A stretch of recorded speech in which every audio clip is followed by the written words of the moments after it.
from the WDWL TV multiplex, live from Grumpy's studio, we bring you the pride of this station.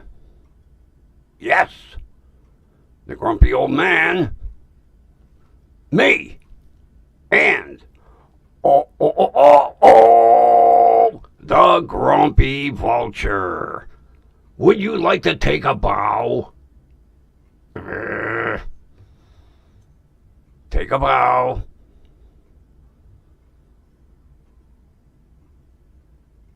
You and I are going to have a conversation after the show.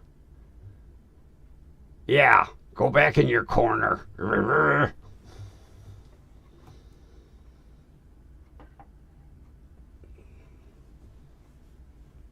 Greetings, friends. Oh, look who's back. Oh, party time. Oh, if you notice, today, I'm up in the lobby having a little chat with the receptionist. And in comes the postal carrier. She says, I have a package. I was like, oh, it's about time. It's my printer ink. And she goes, no, it's addressed to the grumpy vulture. Well, next thing you know, he's jumping up and down. He walks over to her, raises his wing. She tucks the box under his wing, and he scurries down the hall like his tail feathers are on fire. Well, if you notice, he bought him, he's jealous because I said I ordered some new lights for the studio. Look, he ordered himself a disco light.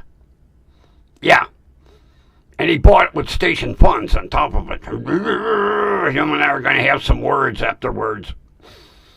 Yeah. He bought himself a disco light.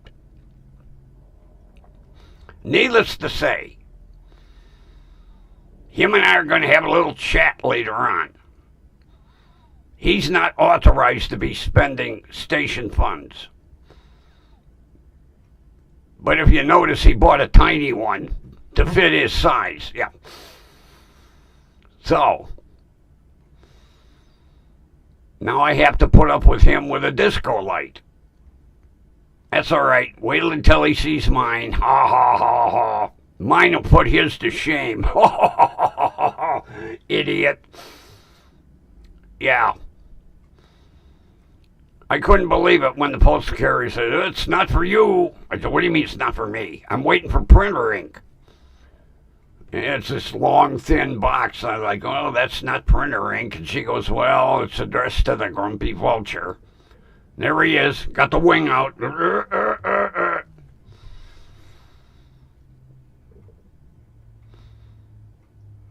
I know what I'm going to do with him. I can't eat him.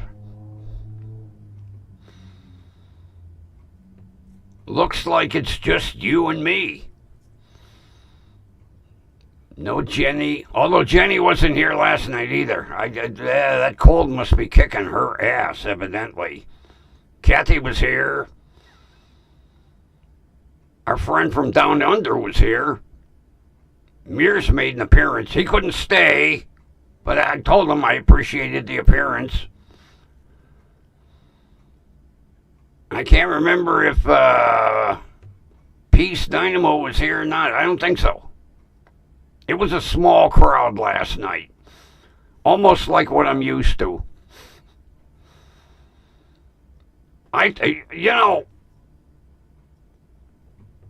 Kathy usually pops right in.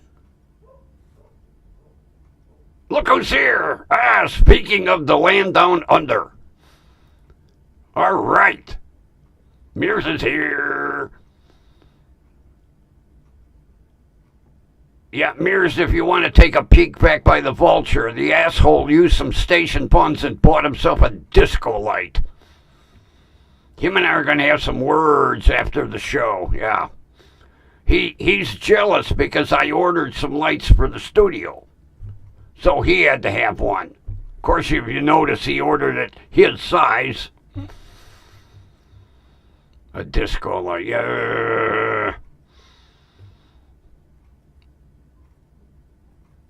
Oh. And my neighbor stopped over today. Now, I think the world of her. I've known her for years. Her and I, we get along except when it comes to certain things, like food. Because she's a vegetarian. So she comes over today with a big bag. And she goes, I brought you some goodies. I was like, oh, okay. Wait till you see what she brought me. I never even heard of them.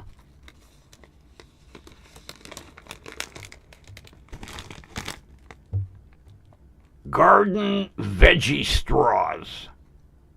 Zesty ranch. Potato and vegetable snack. Well, they taste like zesty ranch cardboard. Oh, and she brought me about 50 packs. I was like, oh, I think the world of her, but her and I don't agree on food. Garden veggie straws. 30% less fat. What? Okay. Zesty ranch.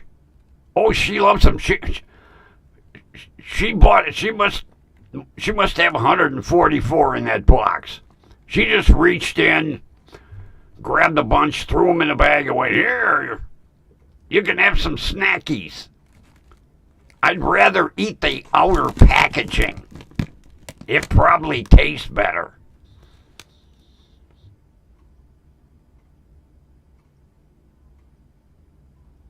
Hey, Wyatt's here. All right.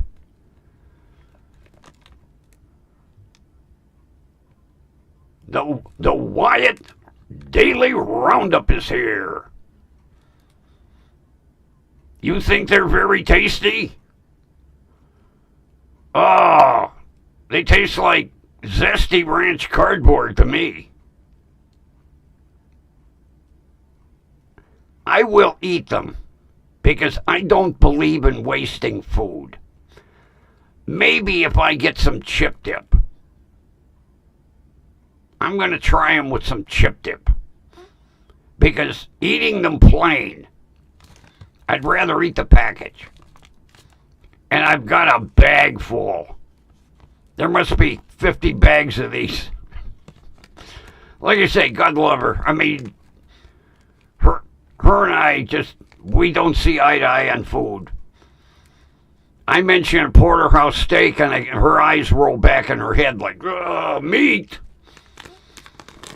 Yeah, she's been a vegetarian since she was in her 20s.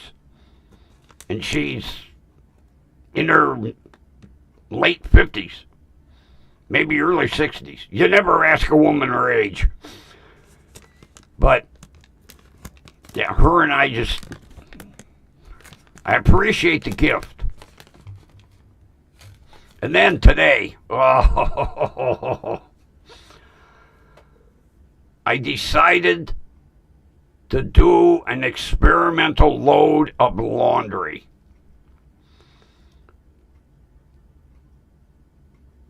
So, I'm reading the instructions, and it says to test the machine before you use it.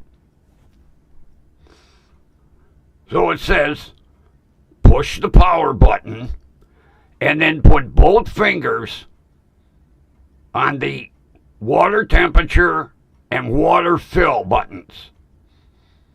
So I put the...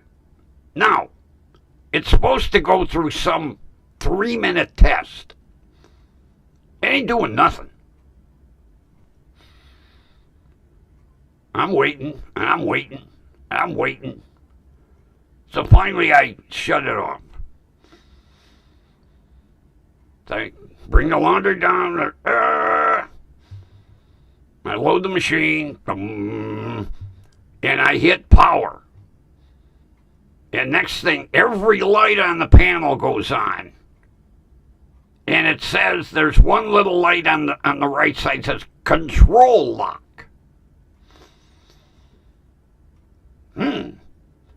So I'm turning the dial because I want to put it on, normal laundry.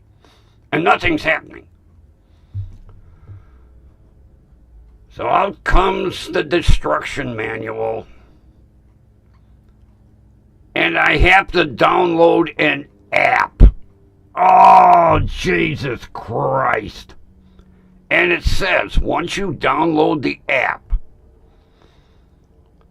hold the phone by the on-off button and wait for melodious tones. Oh, for Christ's sake. Oh, and you got to hold your fingers on the water temperature and water fill button. Cell phone, fingers. Next thing I hear, and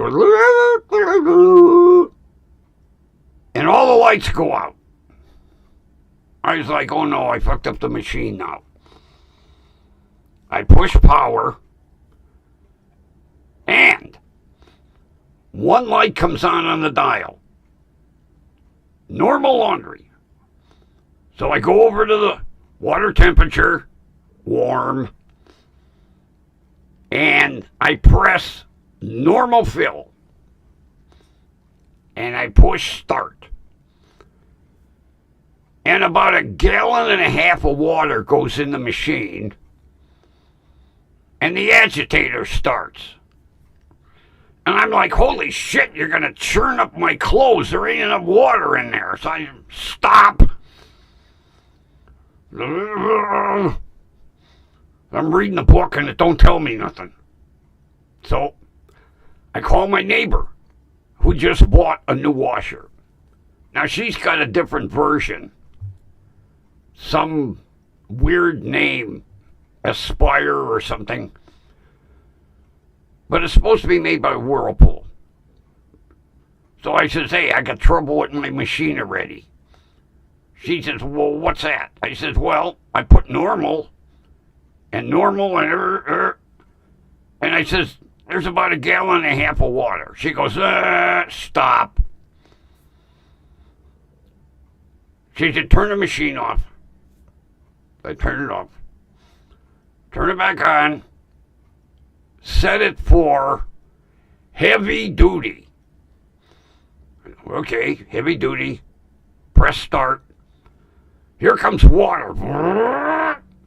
I was like, how are you supposed to wash clothes with 1.5 gallons? It would have shredded my clothes. Evidently when you wash it on normal, you put in like 4 handkerchiefs. Because if you put in a normal load of clothes, you don't get enough water. So, no more normal. From now on, heavy duty. These goddamn new machines.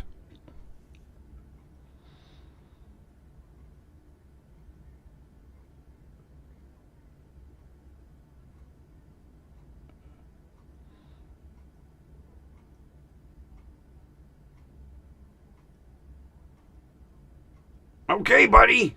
Thanks for stopping in. Appreciate it.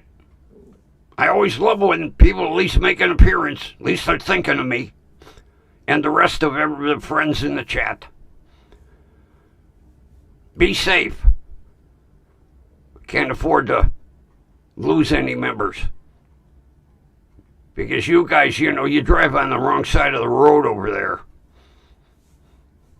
Although I love those road trains. Oh my God. 700 feet of trailers behind that goddamn tractor. Those guys are crazy. Yeah, I couldn't believe it. I saw that thing. I'm watching the documentary and it pulls out of the truck stop and it says road train. And then it's trailer after trailer after trailer after trailer after trailer. He's like, holy shit. That guy must get about half a mile to a gallon.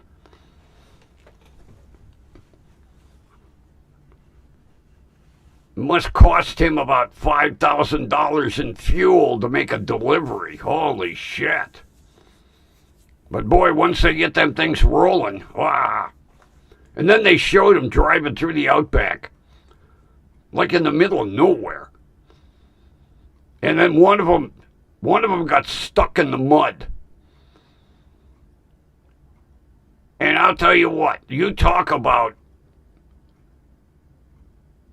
ingenuity. Those guys, they had like 60 feet of rope wrapped around the bumper of that truck, and a couple yards of chain. They got it out of the mud. Right? Oh, I'll tell you what, those truckers are real men out there. I'd be afraid to drive. I drove tractor trailer for a year. I hauled steel. A friend of mine got hurt, and he said, hey, I need you to, keep the truck going, make me an income. I said, okay. But I only had one trailer. This goddamn road train, he had like 60 behind him. It's like, holy shit. I wonder how you back them things up. I had a hard enough time with one trailer, let alone 60.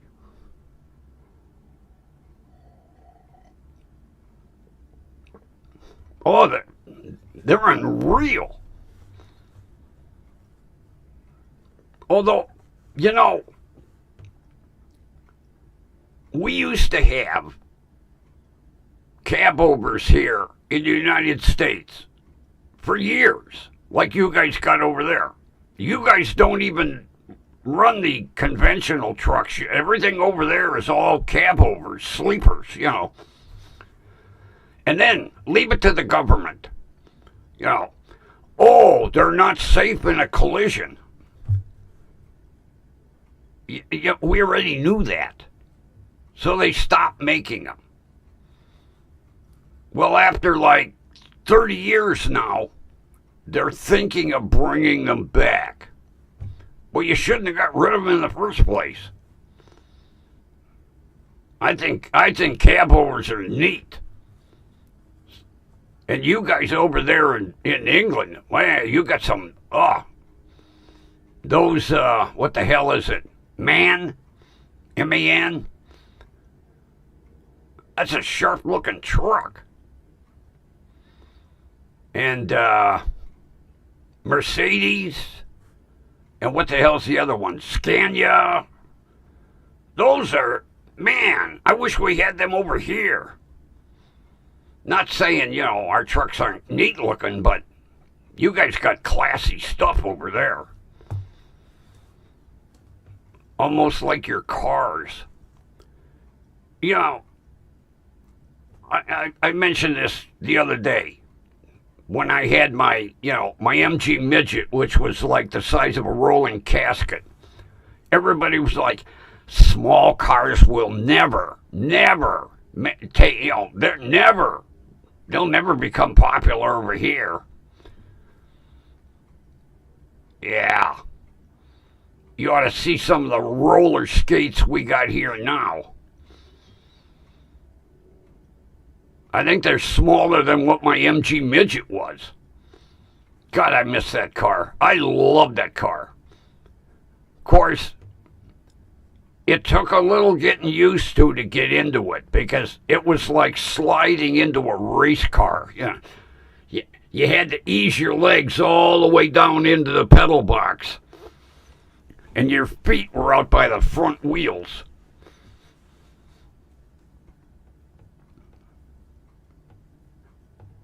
Yeah, they were all neat cars. You Brits had classy automobiles. The MGs, the Austin Healey's.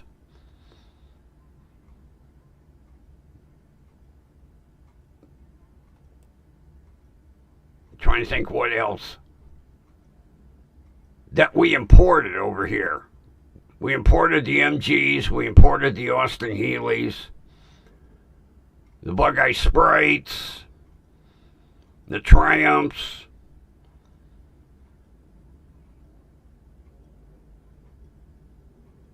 We had some Rovers, but they didn't catch on. I think they were a little pricey. Because people were like, Land Rover. I said, no, Rover. It's different. You have Land Rover and you have Rover. I don't know, they still make the Rover? Can you still, do they have 2025 Rovers? Those were some classy sedans. You guys know how to outfit vehicles over there. You had classy stuff back, you know, when I was starting to drive. But they, you know, the federal safety standards killed a lot of the imports. Especially the last year for the Triumphs with them big ugly fucking rubber bumpers on the front of them.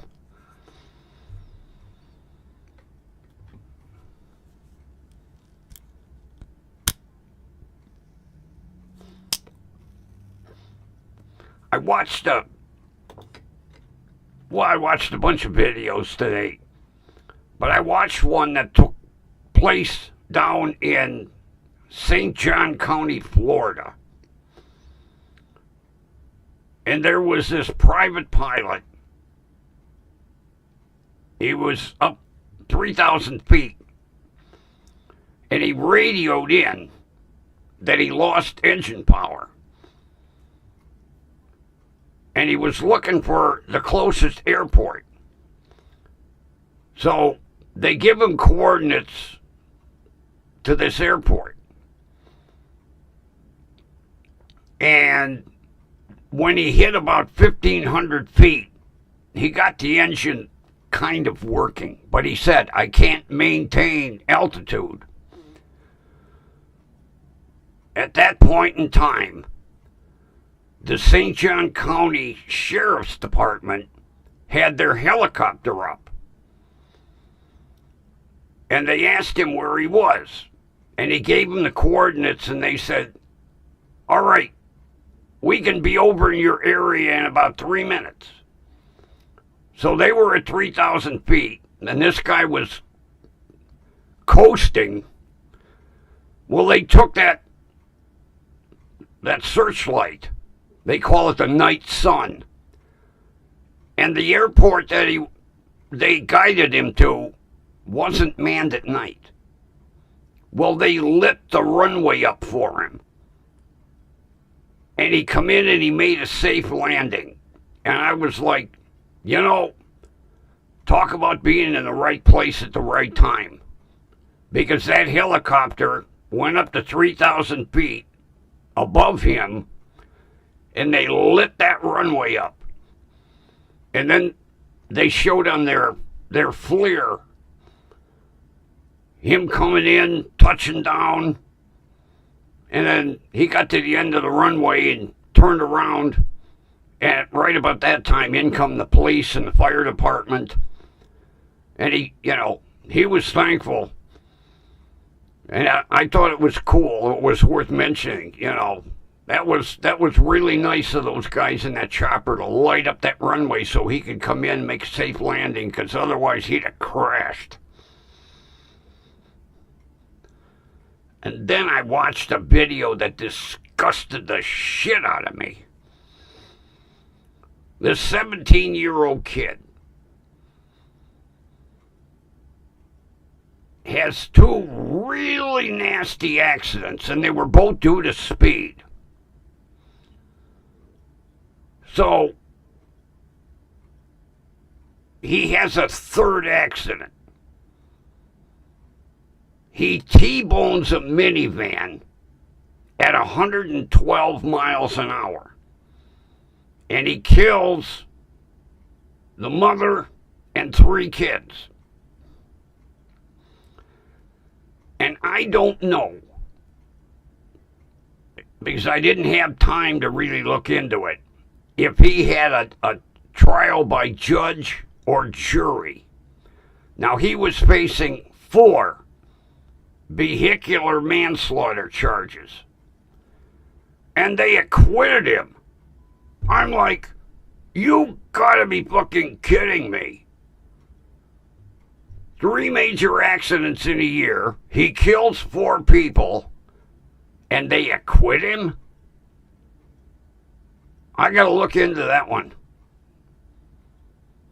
If it was a jury, what were them people thinking? Even if it was a judge. They had a video. He blew a red light at 112 miles an hour.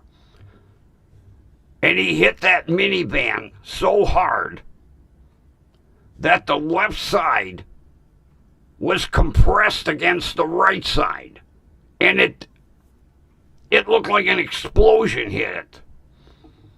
And they acquitted him. And you know what? He didn't learn his lesson with the first accident. He didn't learn his lesson with the second one. And now he's like, probably got the attitude that I'm untouchable. To kill 4 people and get acquitted? I'll tell you what, his attorney earned every penny of whatever the hell he charged them, but that was disgusting. Absolutely disgusting. Peace Dynamo's here.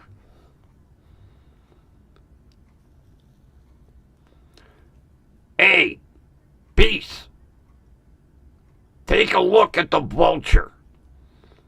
And look what he bought with station funds. A disco light. It came today. He's jealous because I ordered lights for the studio. So he ordered one. Of course, you notice it's a little one to match his size. Him and I are going to have a few words after the show tonight. Hey, at least you're here. You'll never have to apologize for being late. I appreciate people that show up no matter what time. So just happy to see you here. You don't ever have to apologize. Has anybody heard from Jenny? She missed last night. I'm just wondering if anybody heard from her. Kind of concerned.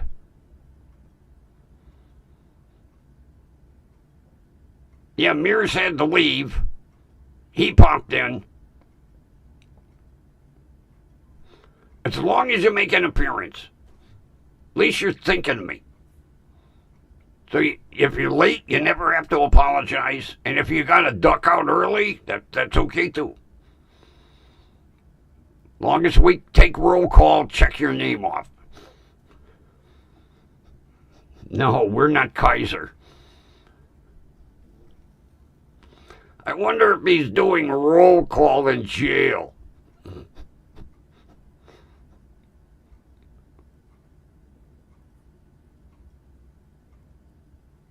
I bet you he misses his computer. Oh, he's probably having computer withdrawal.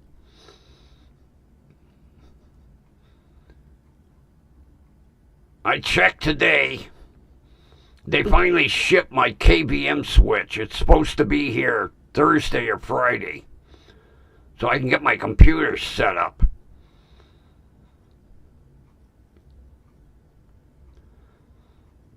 Do a little rearranging. Well, off camera. I got it over in this corner. This corner.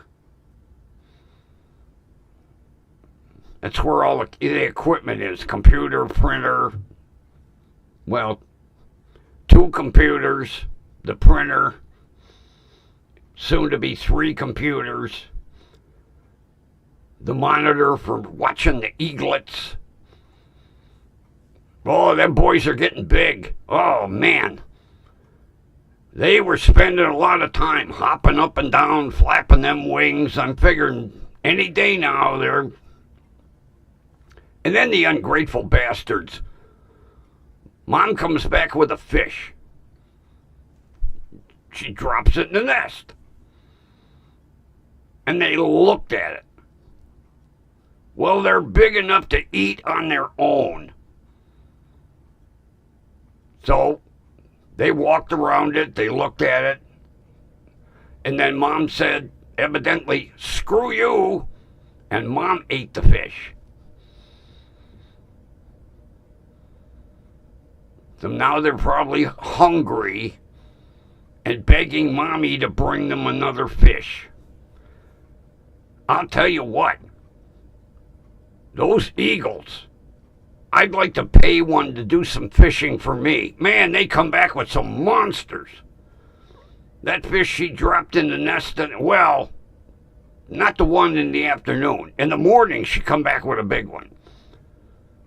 Today, she come back with a normal, about that big. But she ate it herself after the 2 idiots ignored it. And then the 3 little ones... I was watching Feeding Time today. Oh man, all it was mouths. Even the littlest one that was just born. So once the 2 brothers take flight, because I asked a question today. I said, what happens if once they take flight? And he said, well, they'll come back to the nest a couple of times and then they'll be gone, never to return again.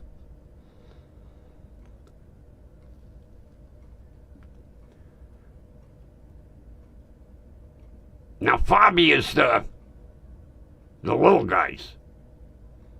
That's the one I'll be concentrating on now, because window, whatever. You know which one it is, no man.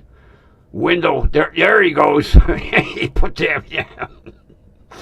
Yeah, Window to Wildlife, those are the big boys. Now it's time to watch Friends of Big Bear Valley with the little babies.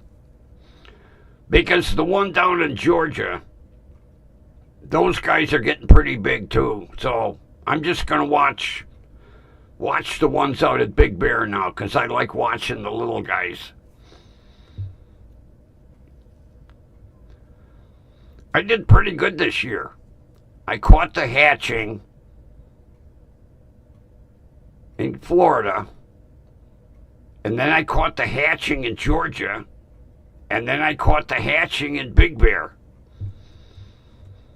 But now, that's my concentration, the little eaglets. They're so cute.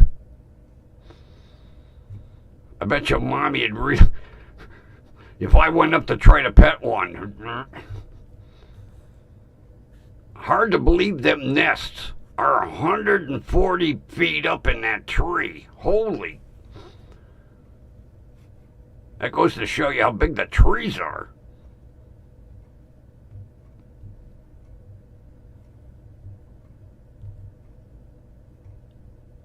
Aren't those little ones cute? They're adorable. Now, especially that we got 3. Everybody was worried about that 3rd egg. And then there was a little hole pecked in the top, and it was like, yes! Although I didn't think he'd ever get out of that egg. He was getting tired. Even the guy from the Wildlife Division said, oh, he's getting tired. But he came out.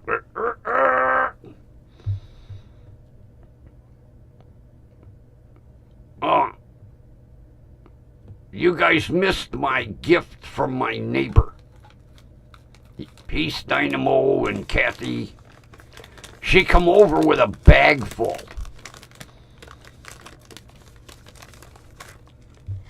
She's vegetarian.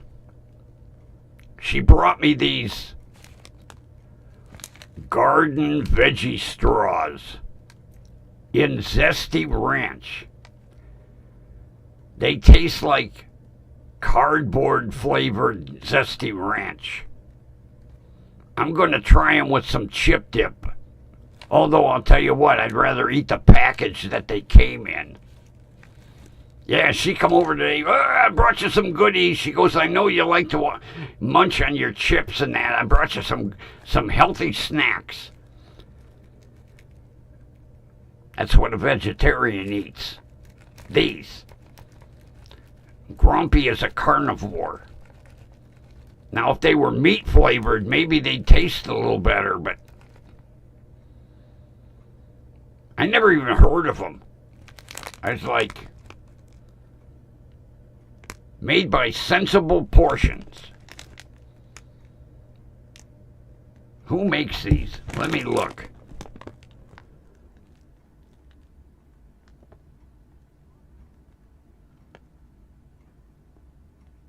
Well, it's distributed by Hanes Celestial Group.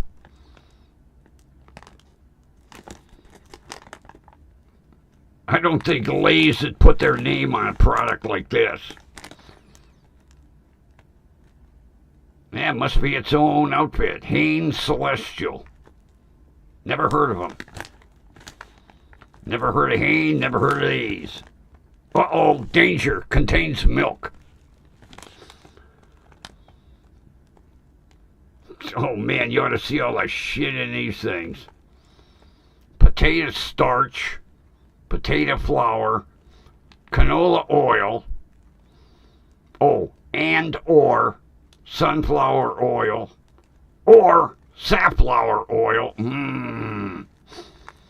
Seasoning, buttermilk, salt, garlic powder, coconut oil, yeast extract, sour cream. Real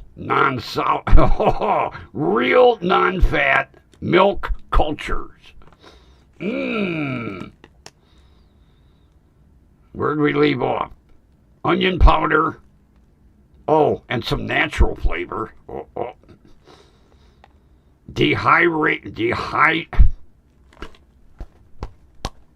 Take two.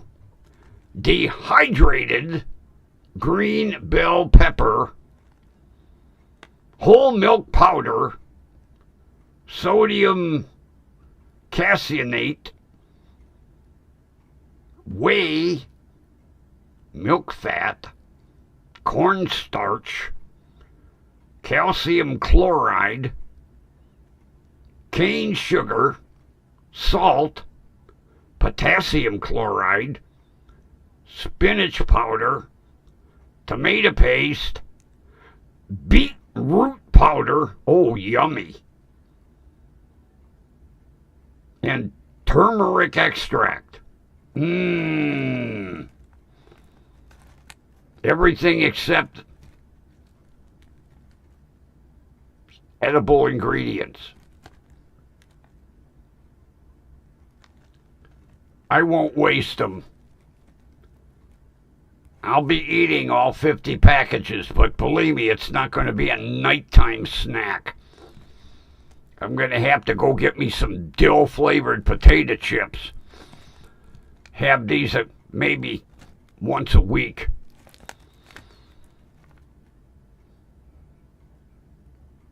$50 packages.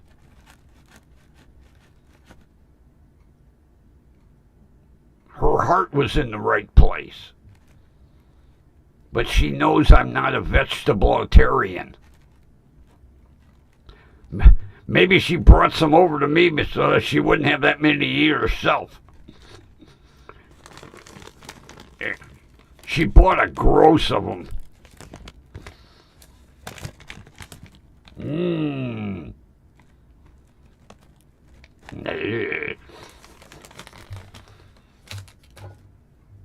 At least she thinks of me. Look who's here! Are you feeling better? I was worried about you. You were missing last night. I was like, oh, that cold must be kicking her ass.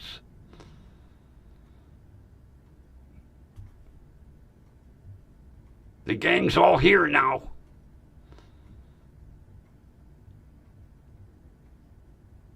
She come in just in time to see my vegetable snacks. Oh, Jenny, look back at the bird. He stole some company funds and bought himself a disco light. He's jealous because I ordered some fancy LEDs. He was like, oh, I'm left out. It came today in the mail. You should have seen him running down the hall with it tucked under his wing. Damn bird.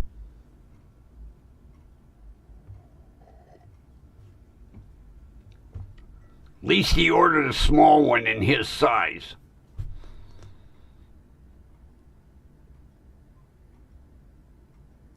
I went up to get gas today. Needless to say, I didn't get gas today. You know, we have this bullshit over here.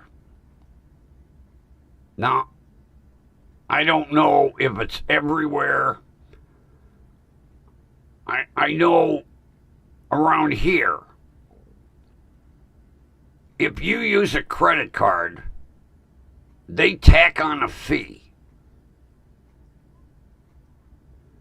Now, I know that, they get charged by the credit card companies.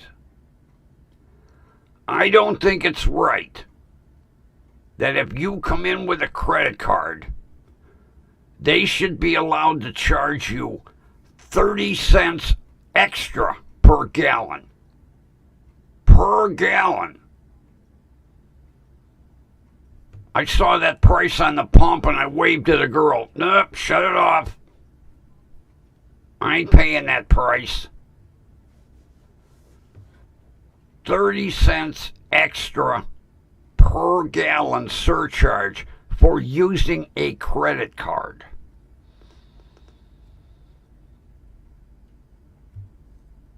So I guess I'm going to have to go to the bank and get cash.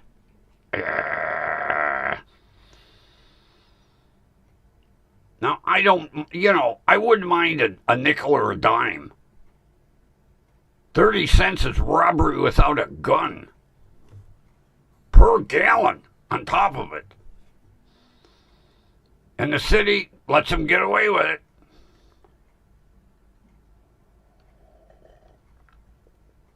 Because I called the city. They were like, well, they're allowed. They give you this bullshit. Well, on every credit card purchase, they get charged a fee. They ain't getting charged that much. You figure, if I got 20 gallons, they ain't getting charged that much for my credit card purchase. 30 cents a gallon. Yeah, the girl was all pissed off. Well, we already put it in the machine. Well, take it out of the machine. I ain't buying gas here. Here's my credit card. Reverse the purchase.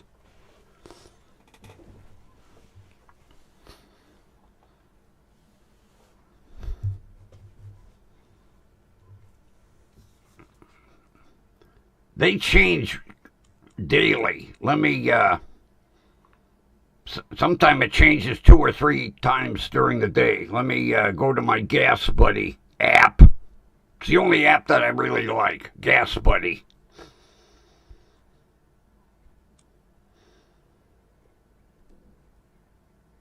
Come on, open already. Goddamn slow-ass app.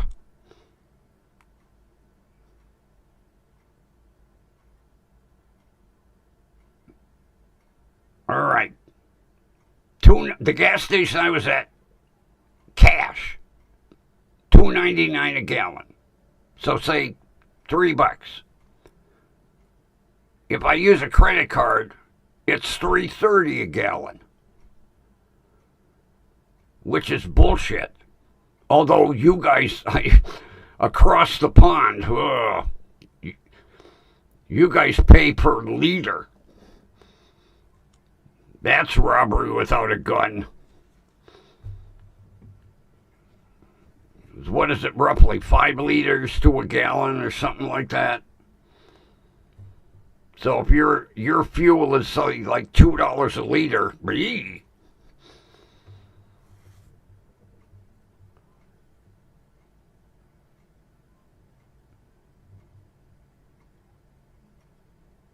yeah, that's another bullshit thing.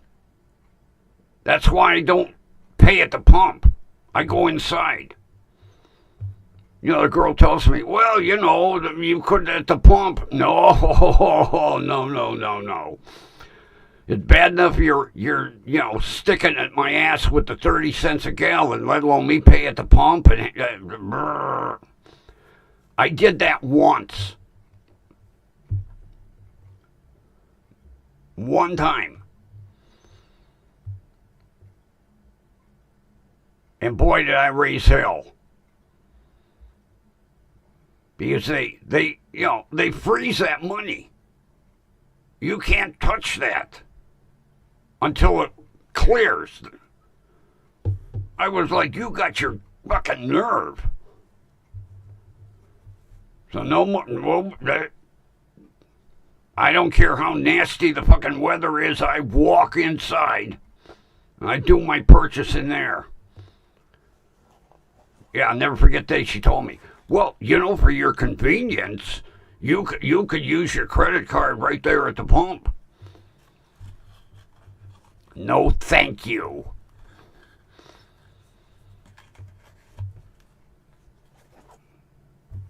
You gotta be kidding me. You don't drive? Wow. Have you ever driven? Now, see, it would be different. Like, I never drove a car in my life. But, like, right now, if I didn't have a car, whoa, I'd be crawling the walls. That's why when I have to take my eye test for my license, I'm nervous as hell. Because the state, they don't have any mercy, man. Pull that license. You're done. Oh, I would be crawling the walls if I wasn't allowed to drive. I'd be driving anyway. Screw them. Just pray I wouldn't get stopped. It happened to a friend of mine. Although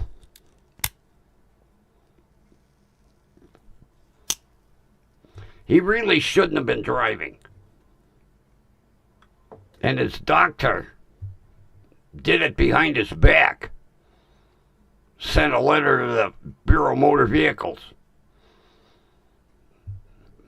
And then one day, the state trooper showed up at his door. Took his driver's license and then went out and unbolted the license plates off his car. Said, you're done. Your doctor said no more driving for you.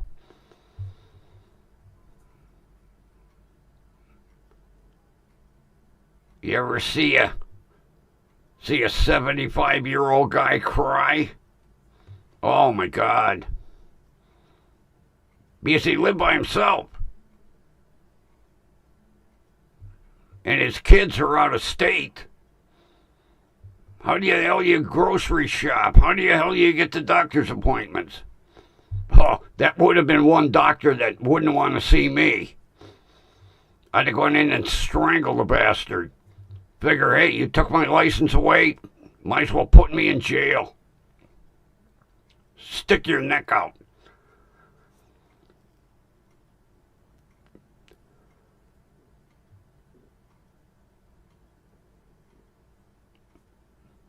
Yeah, see, if you never drove in your life, you aren't missing something. Me, I've been driving since I was 15. And my son don't have a car.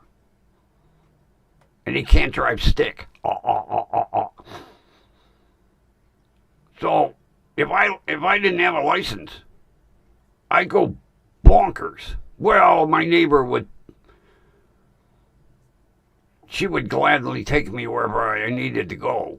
I mean, that's the type of person she is. She lives by herself, too. And she got a little red hot rod. I can't remember what model that Hyundai is. Little thing. In Arrest Me Red. Matter of fact, she calls it Little Red. I drove it once. Oh, what a little hot rod that thing is. Except it's an automatic. She's the one that gave me the RAV4.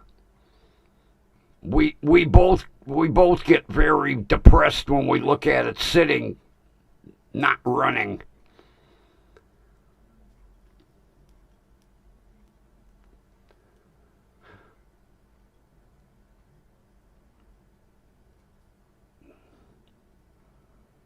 Well, for one, we drive on the right side of the road, not the wrong side.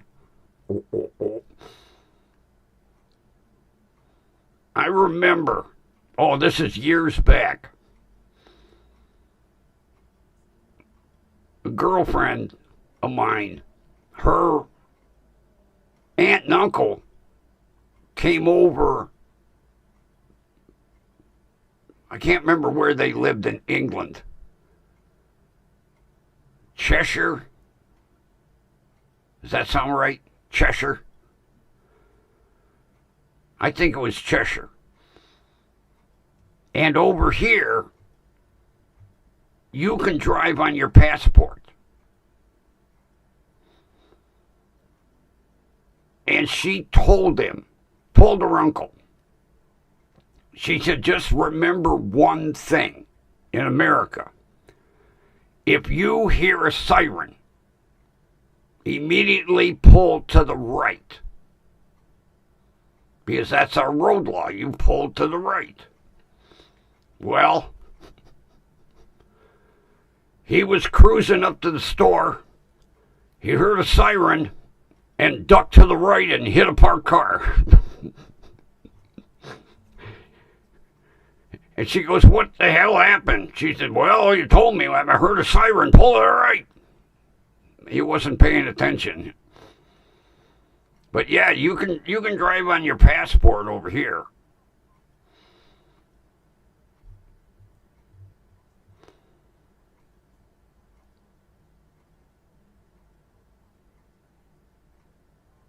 Oh, I can imagine. That had to be a riot with the school kids. They eat this shit over there. And then school kids over here, they eat this over there. Like, what's the thing? I don't know if it's Britain, steak and kidney pie. Is that? Or am I thinking the wrong country?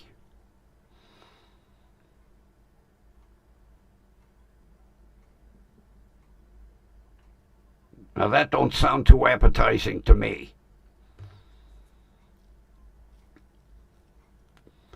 Now shepherd's pie, yes.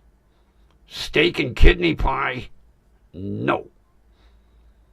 Although I do like kippers. Love them. But you guys eat them for breakfast. I can't hack a kipper for breakfast. Lunch, dinner, breakfast, no.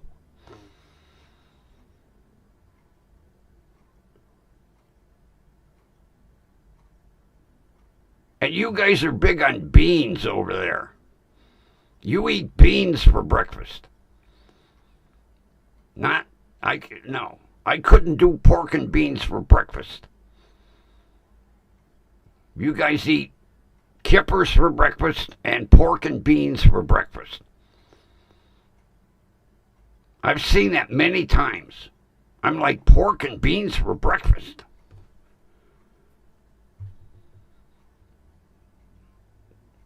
That's their substitute for hash browns. Over here we have hash browns. Over there they have pork and beans. I know. I used to watch the two fat ladies. I loved them two women. You remember them, Nomad? They rode around in a motorcycle and a sidecar.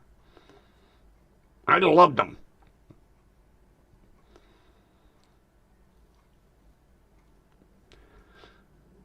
And you guys got an interesting stove called a larder. I remember she go, "Oh, I got to heat up the larder." What the hell's a larder? I guess I'm going to have to gargle it. I forget. But boy, them women could make some neat dishes. And then what's the one? Bubble and squeak. I'm pretty sure that's British. Bubble and squeak. That's what your ass does the next morning after you eat that. I had a couple of their cookbooks. I gave them away when I moved. I was like, yeah, here. Yeah, I had some of their cookbooks. Some interesting dishes. Trying to think some of the other stuff that they made. I remember the bubble and squeak. And the steak and kidney pie.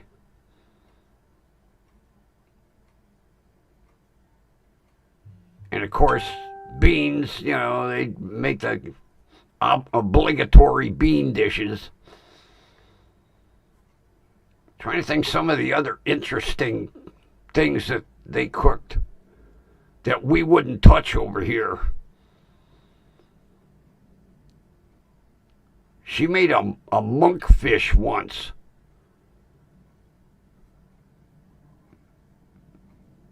Over here they call it poor man's lobster. I've never had it.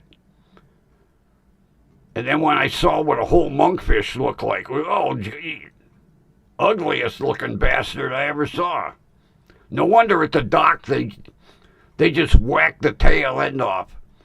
Because nobody'd buy that fish with the ugly mug it's got.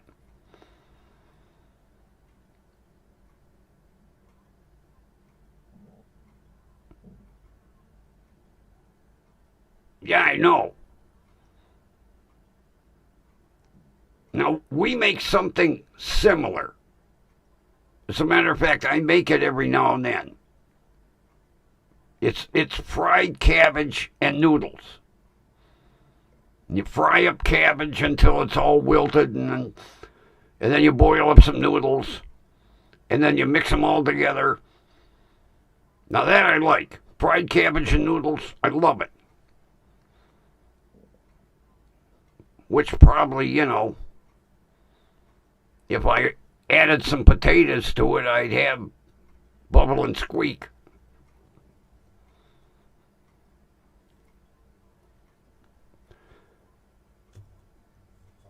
Yeah, the two fat ladies, they said basically over there, you guys don't waste nothing. You open the fridge. Oh, look, we got some potatoes. We got some leftover carrots. We'll make bubble and squeak. Throw it all in a pan. Good use of leftovers. Yeah, that was one thing that they always stressed. It's got to be golden and crispy. Like our fried cabbage and noodles. The cabbage has got to be, And then when it's almost done, we sprinkle some breadcrumbs in it. And kind of similar. I'm not making fun of it, but similar over here. It became real popular here during the Depression because it was like a mileage food. You know, between the cabbage and the starch from the noodles, you kind of got filled up on it. I like it. My grandmother used to make it. All right. Have fun playing your trivia. Thanks for stopping. Appreciate it. Glad to see you're feeling better.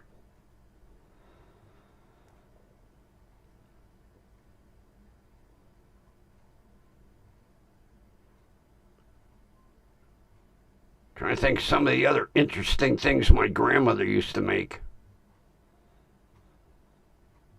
She could make some kick-ass fried cabbage and noodles, though, because she fried the cabbage in bacon grease. Yummy. Bacon cures everything, and especially when you fry the cabbage in the bacon grease. Yum, yum, yum. I think that's why I enjoyed it so much. And sometimes she'd crush up some bacon bits and put it as a topper. Yeah, the American version of Bubble and Squeak. Except we didn't chop carrots in it.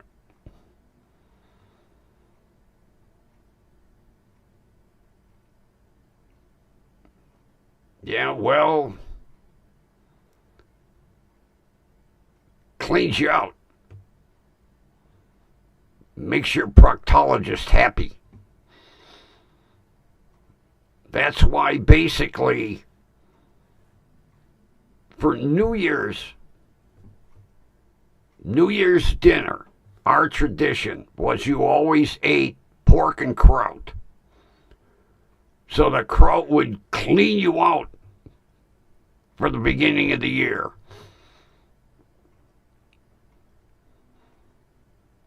I love sauerkraut.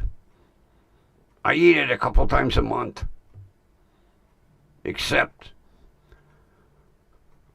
the company that I get the sauerkraut from, they have a machine that twists the lids on the jars to about 500 pounds per square inch.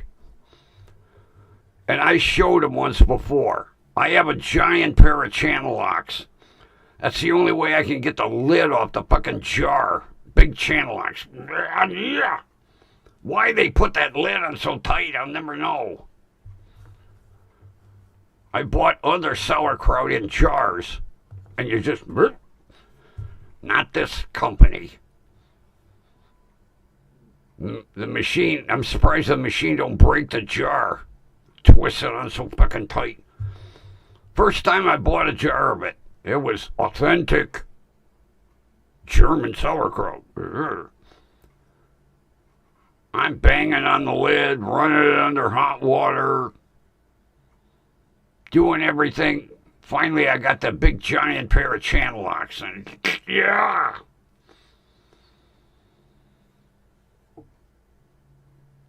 Oh, my grandmother used to make them. Oh, cabbage rolls. Oh my God, I could eat it. I could eat them things 7 days a week. Now, they make them two different ways. They make them in sauerkraut, and then they make them in tomato sauce. I don't care for them in tomato sauce. I like them in sauerkraut. I don't understand where the tomato sauce came from. But yeah, oh, cabbage rolls, oh.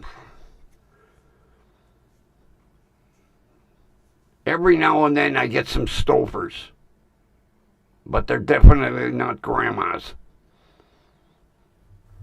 If they're on sale, I'll get a couple of things of Stofers.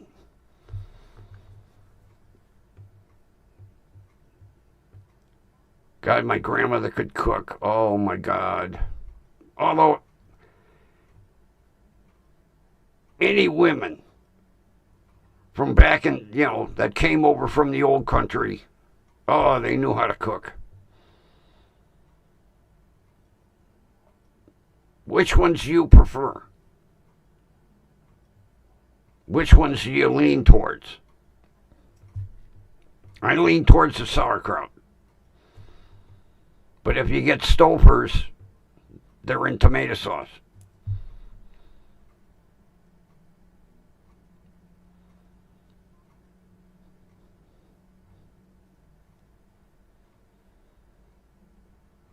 Trying to think some of the stuff my grandmother would make. Oh my God. And bake. Oh God, could that woman bake?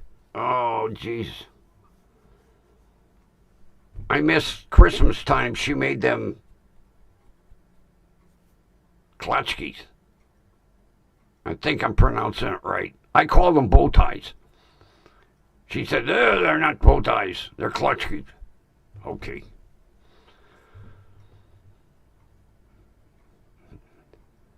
You like them the tomato sauce way. I can, it's not that I have a dislike for them. I grew up with the ones in sauerkraut. So the first time I had them in tomato sauce was an interesting meal. I was like, I'll eat them either way. But like say Stouffer's, they come in tomato sauce, so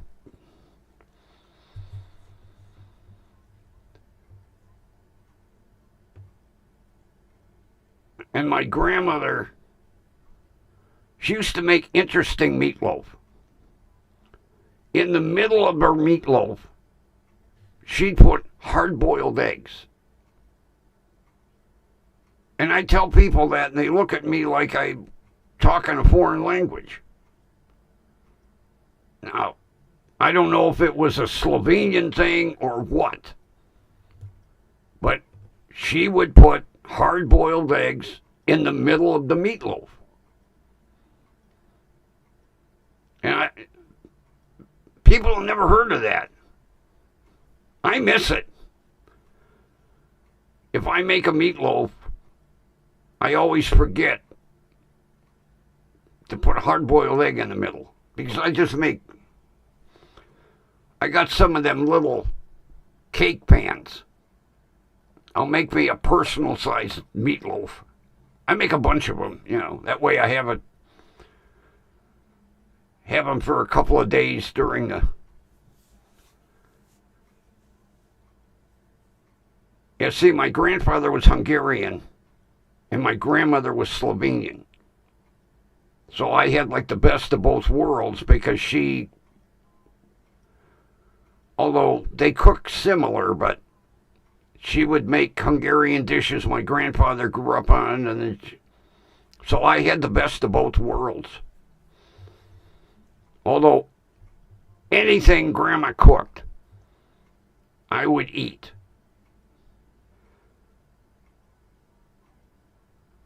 Well, not everything.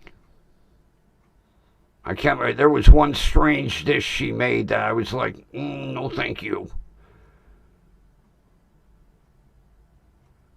I can't remember. I think it had kidneys in it. She made like a kidney stew or something. I was like, Rrr. Just the thought of kidney. And then another thing she would make for my grandfather. She would fry up brains and mix them in scrambled eggs. That was another dish I didn't eat. Yeah, brains and eggs.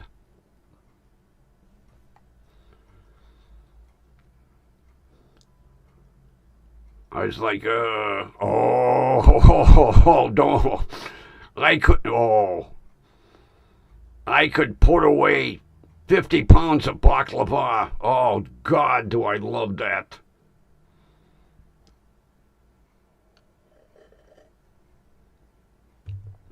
One of my buddies in high school,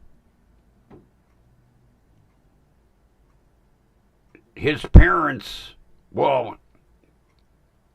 grandparents came here from Greece. and his mother would make baklava. And another thing I love, stuffed grape leaves. Oh my God.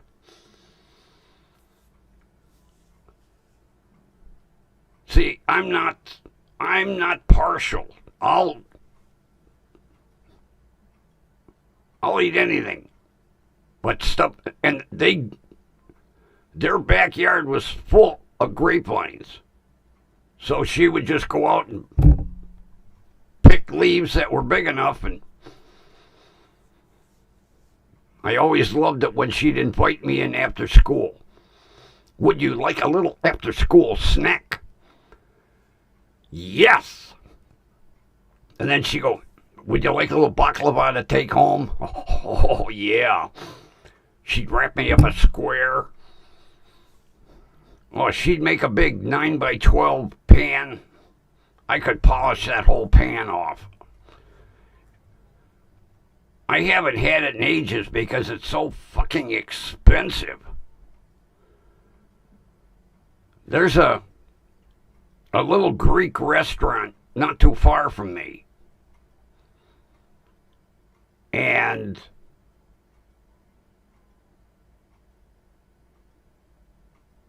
you have to call and reserve them, and I always forget.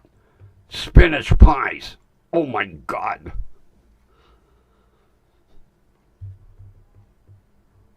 I could eat a bucket full of spinach pies. Now they always have the baklava and they always have the stuffed grape leaves, but you have to call and order because they sell so fast that if they have any extra, they're gone before I would get there. And I always forget to call and order me some.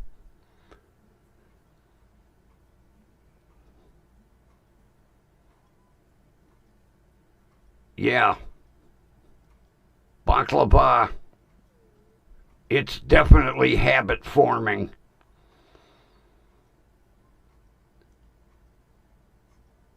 I used to watch her make it. And that goddamn phyllo dough is like, I'll say paper thin because it is. And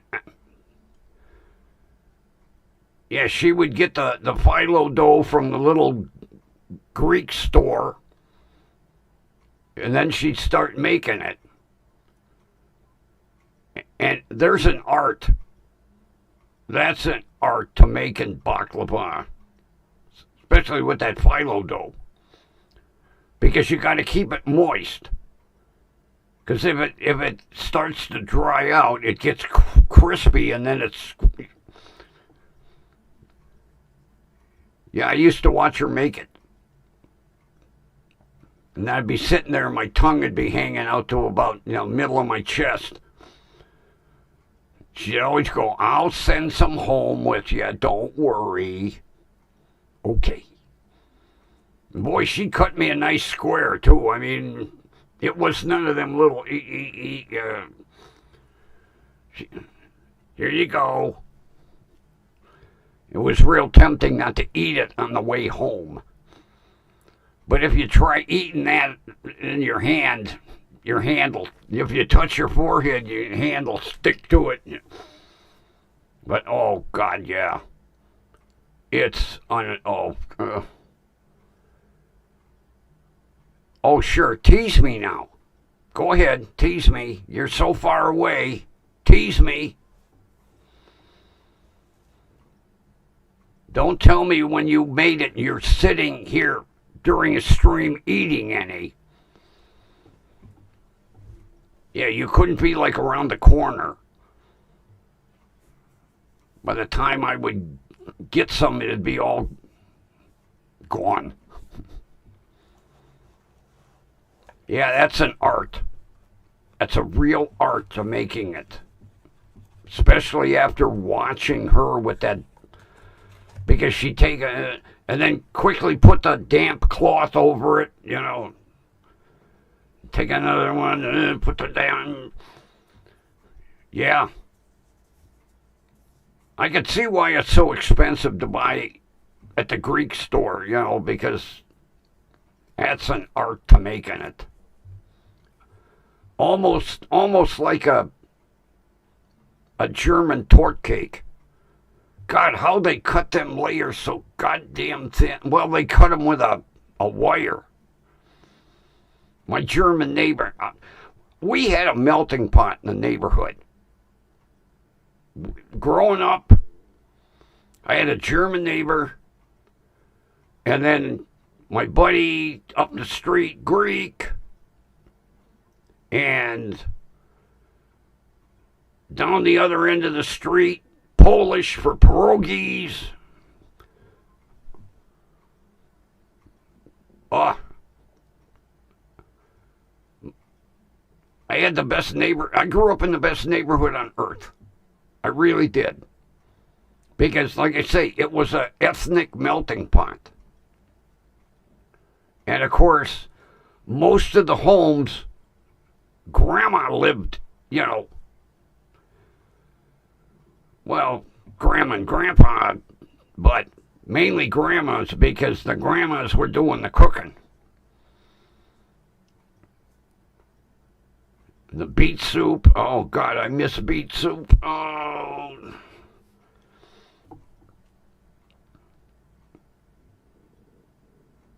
I miss the old neighborhood. I really do. Because, like I say, you name an ethnicity, we had it. And sometimes the neighborhood just smelled so nice. Especially in the summer, like somebody's making pierogies, somebody's making grape leaves, baklava, And then my German neighbor, when she would bake a ham, she encased it in bread dough. I'd never seen that, but I've never seen it since. But when she'd bake a ham, she would encase it in bread dough. And there was nothing better than eating that bread dough when that ham was done. Oh. But that's the only time I've ever seen that. Like I say, growing up as a kid, it was amazing the different foods that we ate.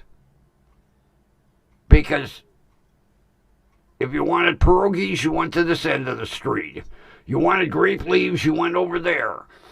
And baklava. If you wanted, good German food, I went 2 houses over. And my mother she'd burn boiling water. She couldn't cook worth a damn. And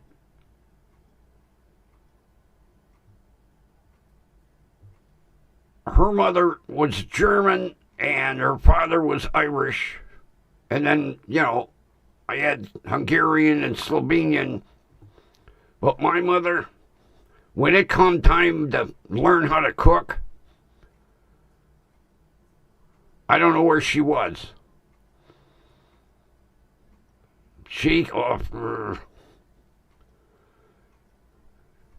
I'd go out in the kitchen and say, Ma, the boiling water's burning.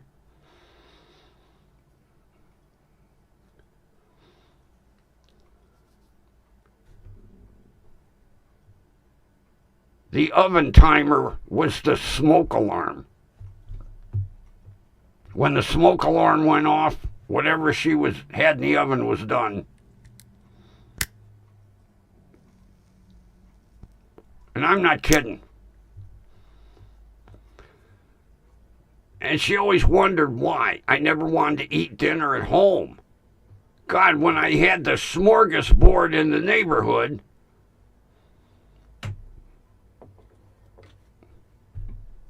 my house was the only house that kids never got invited for dinner. But if I had an invite, I was there. But yeah, And I'm not exaggerating. I haven't, sometimes I embellish, but my mother couldn't cook for shit. My father did a lot of the cooking.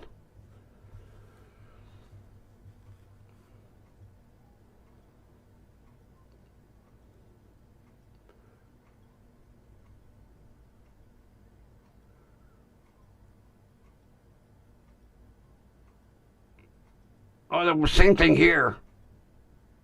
Yeah, the kids would be out, parents would be sitting on the front porches. And oh, yeah.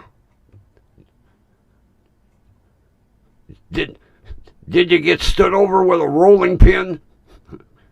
Screw that up. Whack. Yeah. Well, they took pride in their cooking back in the day.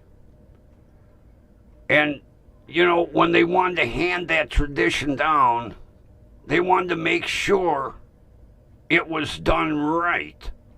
So, yeah, I saw a lot of that. But they did. They took pride in their cooking because everything was from scratch. It wasn't like today, pour out a box, add water. No, they cooked from scratch.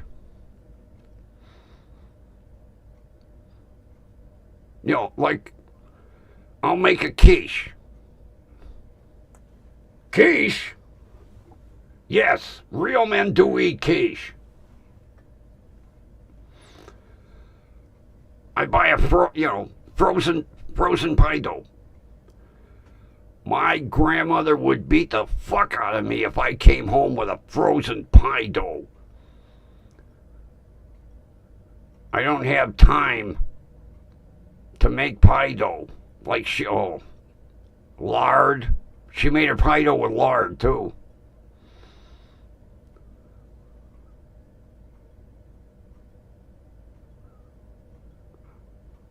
That's why, I miss the ethnic food so much because I grew up with it. And today, nobody cooks it. The younger generation don't want to be fucking bothered.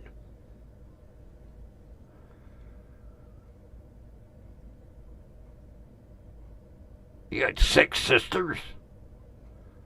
Holy shit. I could make a comment, but it might offend. It's not nasty, but you want to hear it?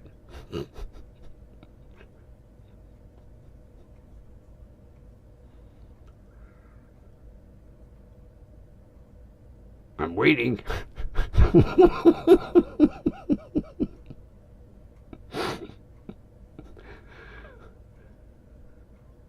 The only reason is my buddy has got 7 girls. And I always tell him, I feel sorry for you if they all have their periods at the same time. Yeah, he's got 7 girls.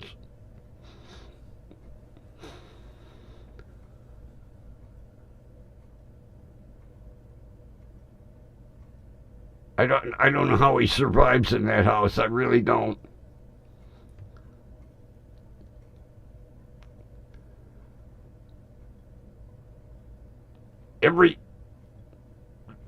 They never went and got ultrasounds.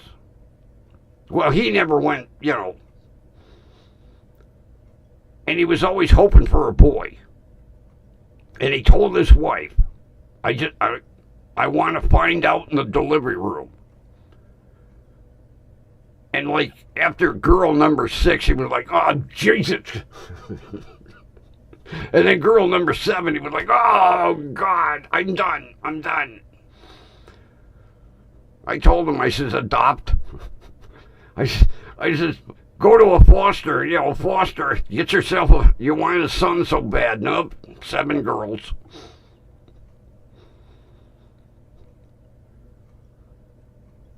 Although it worked pretty good with hand-me-down clothes. Never really had to buy it. Just the oldest girl got the new outfits. And then everybody else just got passed down. So it was economical. You only had to buy fancy clothes for one. And then the daughter number 2 was like, oh, take care of that. I love that outfit. Don't fuck it up. And then it went down to number 3 and number 4 and number 5 and number...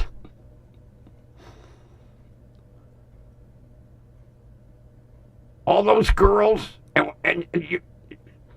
Oh, I felt sorry for him.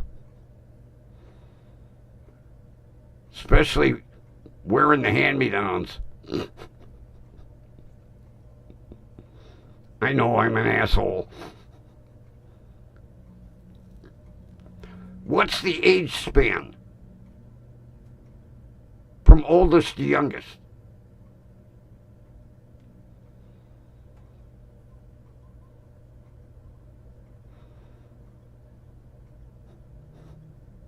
Well, that's the joke that I used to make to him.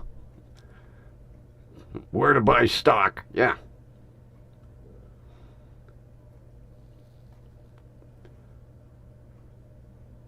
What's the age span? Like 30 to 14 or what? Or were all you guys spaced out pretty close? Because like his, like rapid fire, you know. I think all of his girls are like 18 months apart.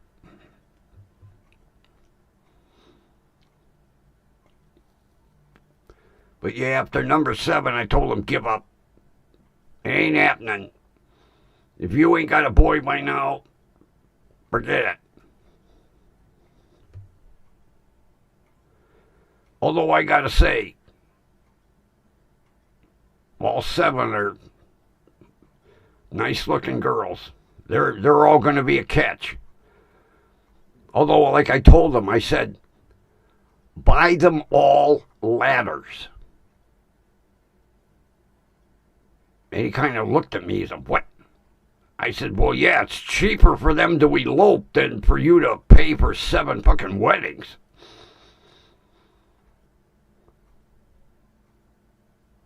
Well, yeah, that's pretty close.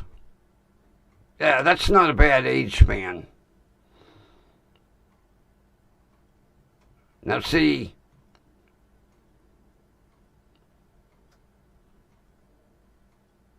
I'm 73.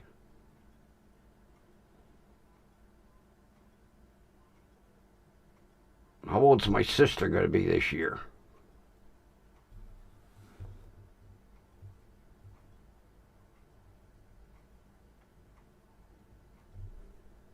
I can't even remember all my...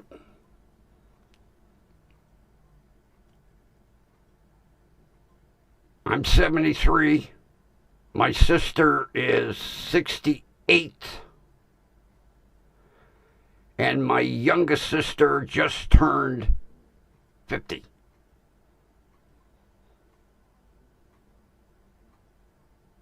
$50? 48. Oh, God. If I say 50 years old, she'd kill me. Yeah. I'm 73 and my youngest sister is 48.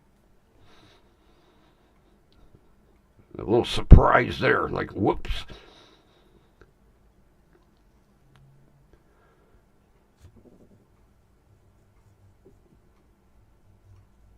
And it was funny because when she was little, I was her protector. Now if somebody screws with me, she's all over him like stink on shit. Oh, God. What'd you say to my brother? Easy. Easy, girl. Easy. Calm down. And, get this. She builds engines at the Ford plant. Yeah. She works on the assembly line. Over at the Ford plant, the Brook Park Ford plant. She builds engines.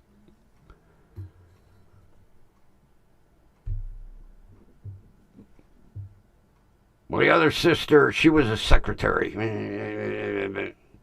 Not the little one. She loved mechanics. And it's a perfect job for her. And she rotates all over the assembly line. And between the two plants, she can start with a motor block and she's over at the test stand. And she knows how to build a whole engine. Because she's not afraid of overtime. So they rotate her all over the place. It was the last time I talked to her. I said, well, what are you doing now? She says, I run engines on the test stand. I said, really? She started out honing motor blocks. But she knows how to build a whole fucking engine. I do too. Although I haven't done it in eons. I used to. Especially with my foreign cars, because them MGs only had motors about the size of a shoebox. I'd carry them down the basement.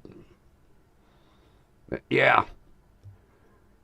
If you would see my sister all dressed up, the last thing you would think is that she builds engines for a living. And I told her, I says, luckily you drive a Ford, too.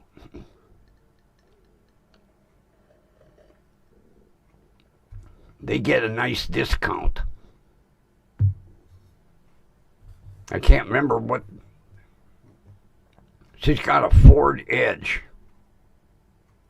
And I can't remember what MSRP was and then what her discount. I was like, wow. Well worth working at the Ford plant.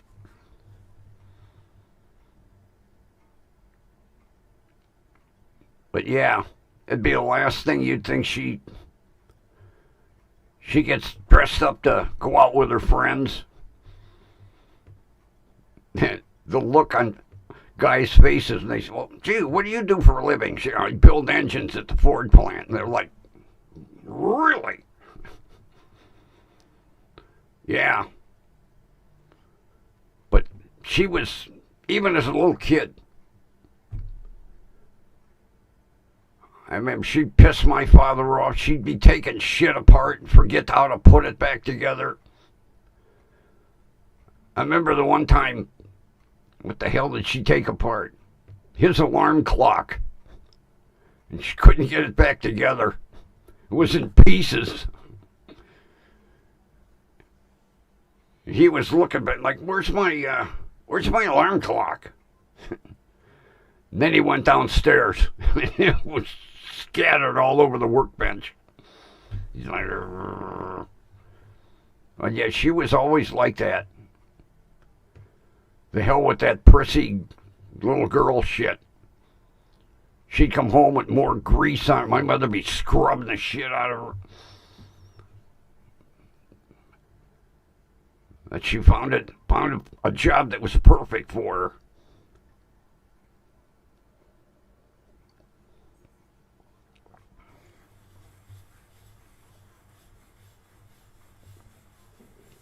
Oh, that was nice. Yeah, we have a store. They call it Restore. It's run by Habitat for Humanity. I was gonna go in there and look for a washer, but you don't get no warranty, even though they have brand new ones. There was some mom and pop appliance store that went out of business, and they donated the whole. But you can't get a warranty if you buy them there. I could have got a deal though.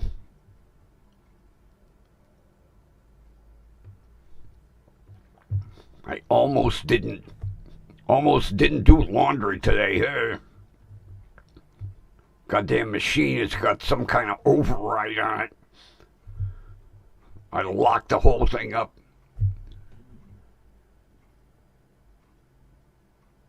I read the manual that said to run a test before I started it. Evidently, I didn't run the test right, and the whole control panel locked. Oh, then I had to download an app. Hold the app by the start button and wait until it made melodious sounds. I had to hold 2 fingers on the water and the temperature. Wait for the... How stupid I felt. 2 fingers on the buttons and cell phone over by the on-off button. Waiting for it to make melodious sounds. And then when it made melodious sounds, the panel unlocked. Why do we have to download a goddamn app for everything? Although, it beats having a serviceman come out. I think that's why they developed the app. Yeah, I'm reading the instructions. It said for control lock, download app. Scan the QR code at the bottom of the page. Had to download a QR code reader. Everything with your phone nowadays. Every goddamn thing with your cell phone. Although, if I didn't download the app, I wouldn't have got to unlock the control panel. How stupid. See, we got... A washer is the last place a computer belongs. Download the app.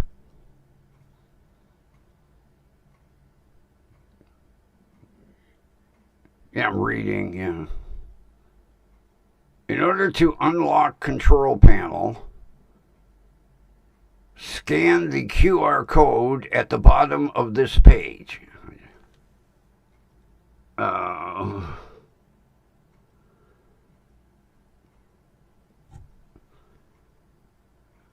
trying. I got my camera on. I didn't know you had to have a QR code reader. And my son's like, well, gee, Dad, how are you going to read the QR code without a QR? Download a QR code.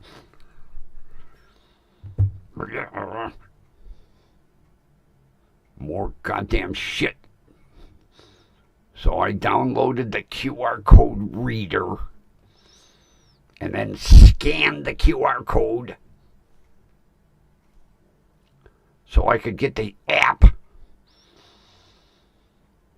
And then waited for it to go doo-doo-doo-doo-doo.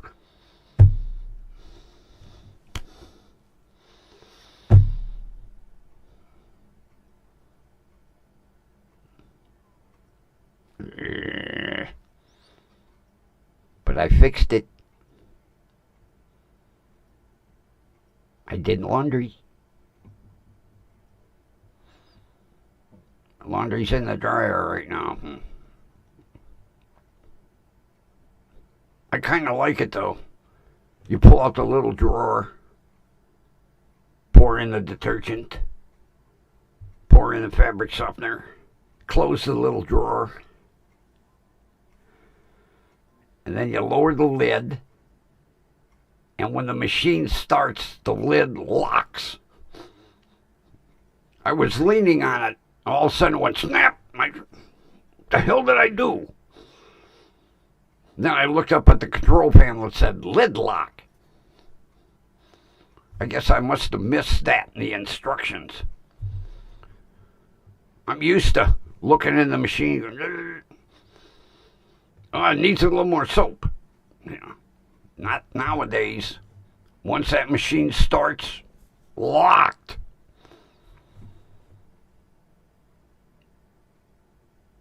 Mine, no, mine didn't, I tried that. I had to download a QR code reader. Another app. Although, like my son said, well, now you go in the store, you don't have to go to the price checking machine. Just scan the Now I had that in the phone, a barcode reader. That was in, but I didn't have a QR code reader. I didn't really even realize I had a barcode reader till my son looked at my phone. He went, "Oh, well, you got a barcode reader." Yeah. Well, you know, in the store when you're looking for the machine to check the price. Yeah. Now you can do it with your phone. Oh. I didn't know that. I guess maybe I should go through the apps in my phone. Christ, there's a shitload of them.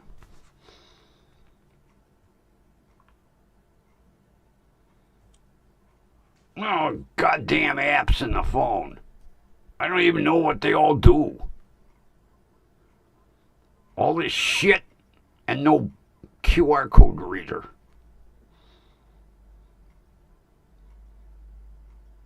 Oh boy. I have an app that I can use in case my speedometer goes out.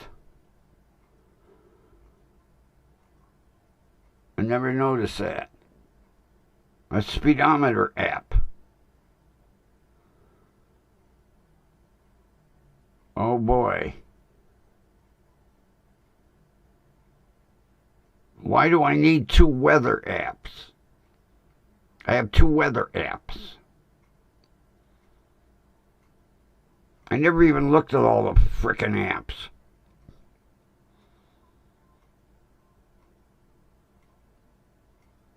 Oh, yeah.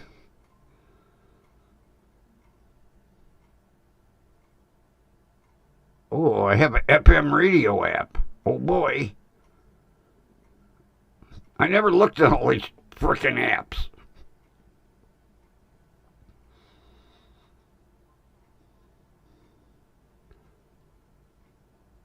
I have a clock app. I have a clock in the front of the phone that tells me I want the clock app. Yeah, getting aggravated looking at all the apps. 2 pages of apps. Yeah, barcode reader, didn't have a QR code reader. I had to download another app. But I noticed there's no McDonald's, there's no Wendy's, no food apps. You would think there would be a food app. So if I want to order from McDonald's, I have to download another app. And that's another thing that pisses me off. They offer these food deals. You know, buy a burger, get a large fry free. If you order on the app. If you order at the window, if you order on the app, I'm not downloading no more apps. Although, I have to thank LG, because without the app, I'd have had to call. And then the guy would have said to me, "Didn't you download the app?"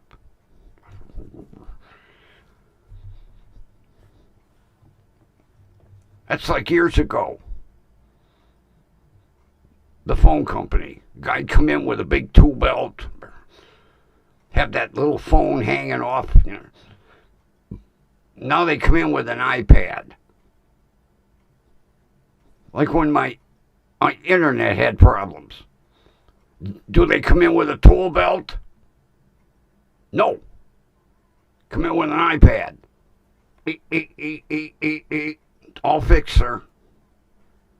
Sign here. I'll make it bigger. Okay.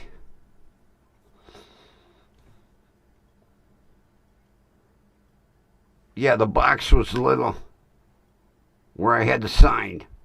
I said, "I can't sign that." He went, "Okay, wait a minute, I'll make it bigger for you." Made the box bigger. Sign with my finger. Have a pocket full of pens. Sign with my finger.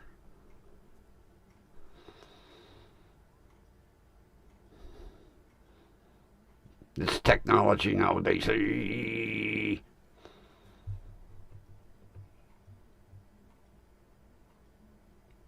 All right, Jenny, how often do you use them? You got all that shit clogging up the memory on your goddamn cell phone. How often do you use them? Now, if you were ordering 2, 3, 4 times a week, yeah. But like for me, to download the app to get a free large French fry, I ain't clogging the memory up on my phone.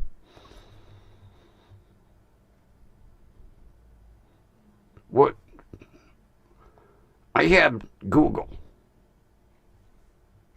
But I also have a speedometer app. Speedometer works fine in my truck. I don't need to put my cell phone on the dash to see how fast I'm going. Be my luck, a cop would pull me over. You were on your cell phone. No, I was looking at the speed, officer. Yeah. Give me your license. Okay.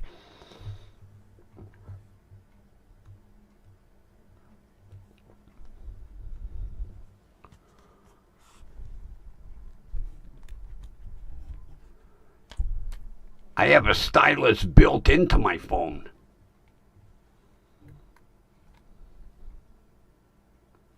Moto G stylus. See, I need the stylus when I'm texting. Because otherwise I'll hit like A and have 47 of them across the screen. Not to mention with no feeling in my fingers.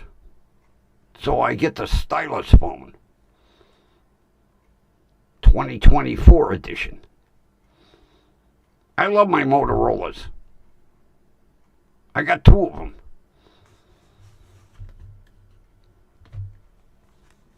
I got the Moto G and the Moto G stylus.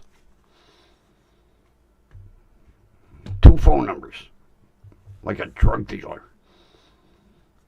Well, that way if I break one phone, I have a backup. But yeah. Bought this on sale from Motorola.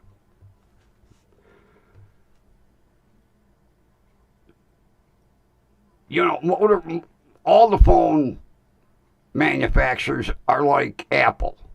You know, they have all the colors. So, Motorola comes out with, let me get it out of the case. I don't want to break it. Although I do have a backup. You probably can't see it. Cosmic green. The most unpopular color Motorola made in a phone. Now, I like it. I think it's sharp.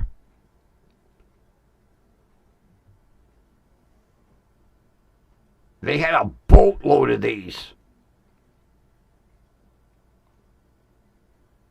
I got it on sale because they were clearing them out. $200. Regularly $6.99. Because nobody liked the cosmic green. Except Grumpy. I don't see the color anyway. It's in a case.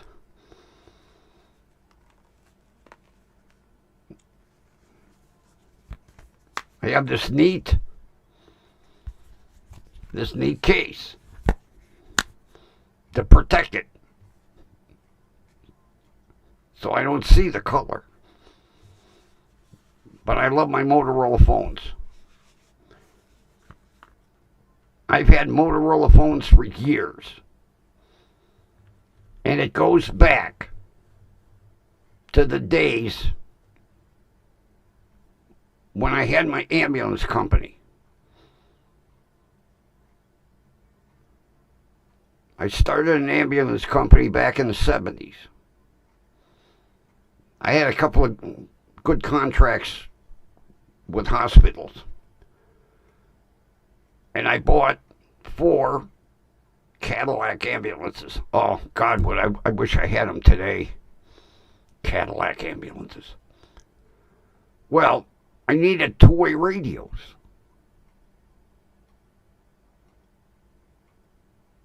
And they were expensive. So I needed 4. And a base unit. Nobody would finance me. Except Motorola. And I have been loyal to Motorola ever since. So that's why I have 2 Motorola phones.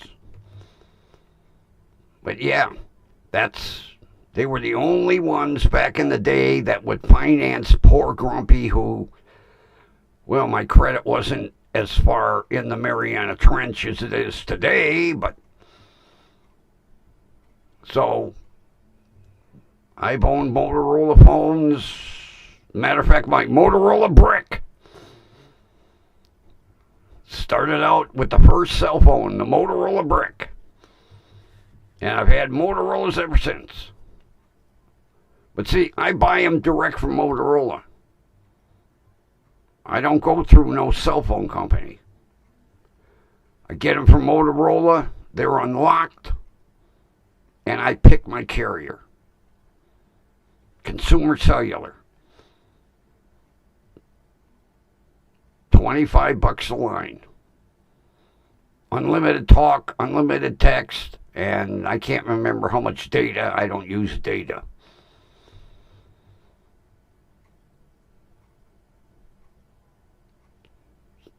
So that's where Grumpy's at with his cell phones. I would love to have a flip. Them new flip phones amaze me. How you can fold that screen. Just utterly. My buddy's daughter has got one. And when I stop over the house, I tell her, bring your flip phone over here. She's like, again? I'll sit there and I go, how do they do that? And she's got the one that folds out. Yeah, folds out and it makes a big screen. I don't know how they do it. Yeah, she had the Razor. And now she's got the other one. And it just amazes me how that... And when you open it up, it's no crease, no, the wonders of technology. I sit and play with that goddamn phone. Like, how the hell does it do that? She's like, you're gonna break it. Give me it. But yeah, she opens it up.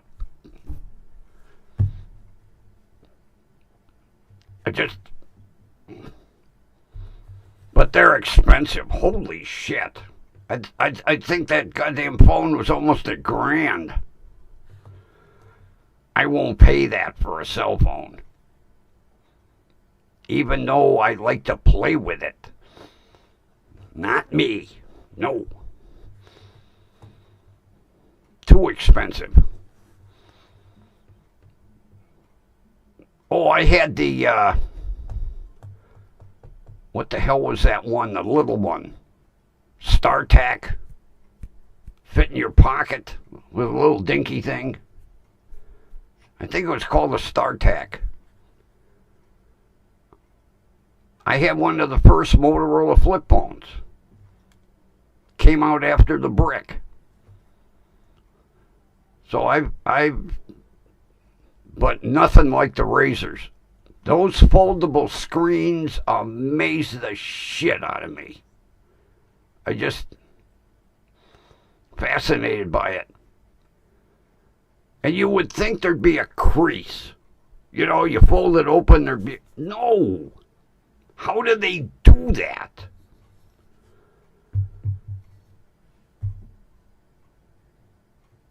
That would be one thing. Anybody ever remember the program, How Was It Made? I wish they were doing that program today. I write in and say, go to Motorola and ask them how they make that flip that.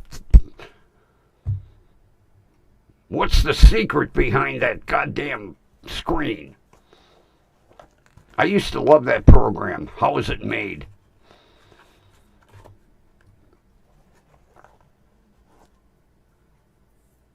How they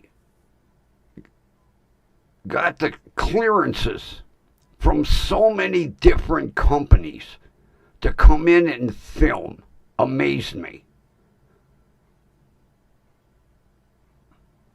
I mean, you could ask them, how's toothpaste made? A couple weeks later, we're going to show you how we make toothpaste. How do they make aluminum cans? Okay, yeah. How do they build, bulldozers? They had clearance in every goddamn factory on Earth. It was amazing. I loved that program. Although it might still be on, it's not, I don't have cable. It was on cable. I remember that.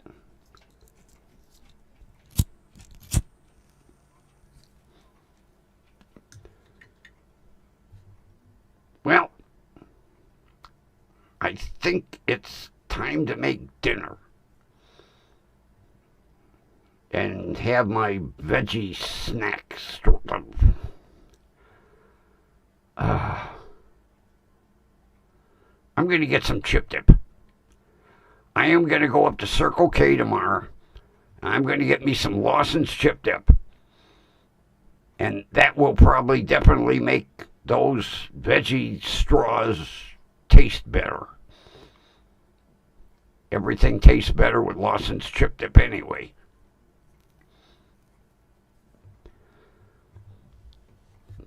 Plus it'll give me an excuse to have some Lawson's chip dip. I'm going to call first to make sure they have it. They never order enough. That's another thing that pisses me off. They know the shit sells like crazy. The manager hates to see me come in. I'm going to make my way around the chip rack back towards the cooler. I get about 6 feet from the cooler and I just turn to give him the stink eye. Hey! I said, I keep telling him, you know this stuff sells out. Order twice as much. It's going to be gone. You're not going to be stuck with it. I know Super Bowl Sunday he ordered. Oh. Of course, I forgot to go up there. I go up a couple of days later, and the girl said, oh, you should have seen. We had 2 coolers full. I was like, oh, yeah. Usually I come in, there's 1 shelf. You got 2 coolers full. And she said it all sold out. Well, of course. It's the best goddamn chip dip on earth.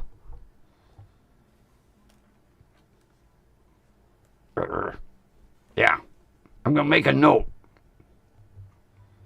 Call Circle K.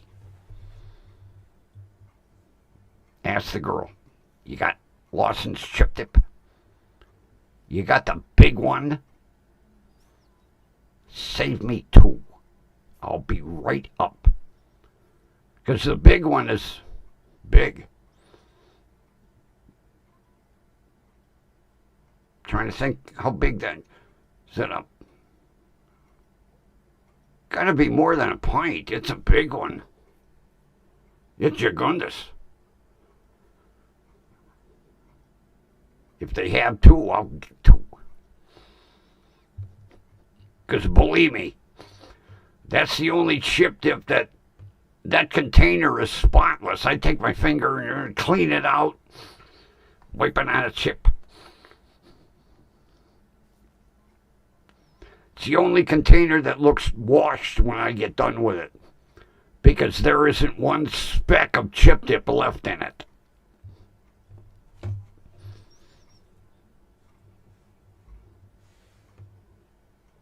Hold on while I write. I'll forget. I'm writing a note right now. Call Circle K. Lawson's Chip Dip. There. If I don't write a note, I'll forget. Now watch me for misplaced a note. I have more little nooks and crannies on this console. There we go. Right in front. First thing in the morning. And if they have it, boy, I'll be out of here like lightning hit me in the ass. That's all right. I'm getting ready to play the outro anyway.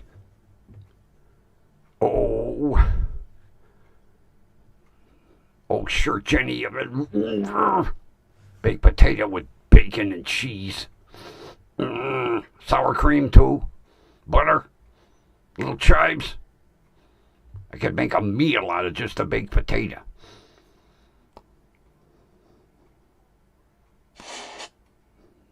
Got me starving now. And I don't have any potatoes either. Forgot to buy them.